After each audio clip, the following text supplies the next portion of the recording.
আসসালামু আলাইকুম। এন্নি ব্লগসে সবাইকে স্বাগত। আশা করি আল্লাহর অশেষ মেহেরবানিতে আপনারা সবাই অনেক ভালো আছেন। আলহামদুলিল্লাহ, আপনাদের দোয়ায়ও এন্নি অনেক ভালো আছে। দেখতেই পাচ্ছেন এন্নি এসে আজকে কোথায় দাঁড়িয়েছে। এই জায়গায় এন্নি 3 বেলা ভাত খায় এবং নাস্তা বলেন, পড়াশোনা বলেন এই জায়গাতেই করে থাকে। একটু বিকেলে খেলাধুলাও এই বারান্দাতেই করে থাকে। দেখুন তো জায়গাটা কেমন লাগছে। কয়েকদিন আগেই কিন্তু আমি এই গাছগুলো সব কাটিং করেছি। প্রতিটা বারান্দার গাছ কিন্তু কাটিং করা, তাই বৃষ্টির পানিতে কিন্তু প্রত্যেকটা গাছেই নতুন নতুন দেখুন পাতা গজাচ্ছে।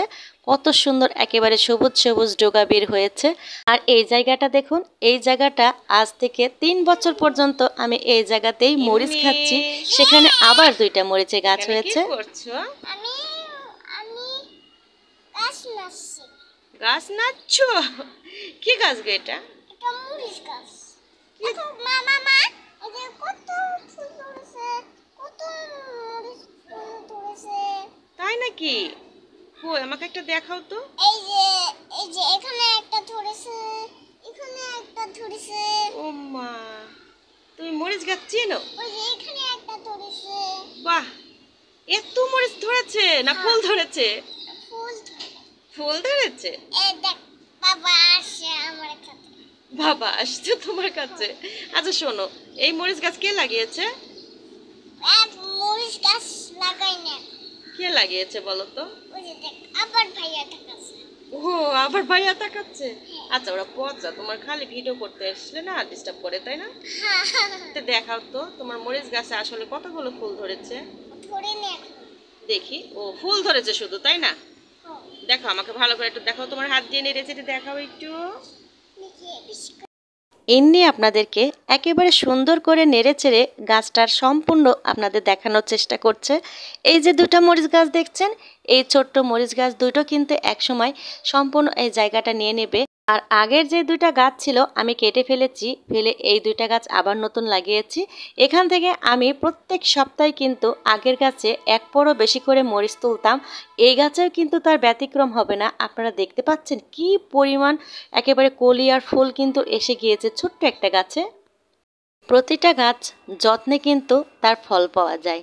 আমি এই গাছগুলোকে খুব যত্ন করি এবং প্রত্যেকটা দিন তাদের মরা পাতাগুলো থেকে শুরু করে গাছের গোড়ায় আবর্জনা আছে কি বা বাড়তি কোনো গাছ হয়েছে কি, এই সমস্ত জিনিস আমি প্রতিদিন সকালে খেয়াল করি এবং সমস্ত গাছে কখন কোন খাবার লাগবে সেগুলো আমি খেয়াল করে থাকি।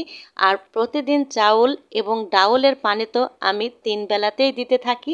গাছের সবুজের যে আপনারা আকৃতি দেখছেন সেটা শুধু চাউল আর ডাউলের পানির জন্যই কিন্তু হয়েছে। এগুলো কিন্তু খুবই উপকারী। একটা মনে করেন যে গাছের একটা সুন্দর খাবার, চাউলের পানি, ডাউলের পানি, পেঁয়াজ, রসুন এই সমস্ত পানিগুলো কিন্তু খুবই কিন্তু কাজে লাগে গাছের জন্য। আমি এখানে মশা মাছি বলেন সেগুলো মারতেও কিন্তু কোনো কীটনাশক কিন্তু ব্যবহার করি না। আমার প্রাকৃতিক যে ঘরে যে সমস্ত আমি নিজ হাতে বানাই সেগুলো দিয়েই কিন্তু আমি এই গাছগুলোকে পরিচর্যা করি। অলরেডি সিম গাছটা অনেক বড় হয়ে গিয়েছে, সাথে কিন্তু লাউ গাছও অলরেডি তৈরি হচ্ছে।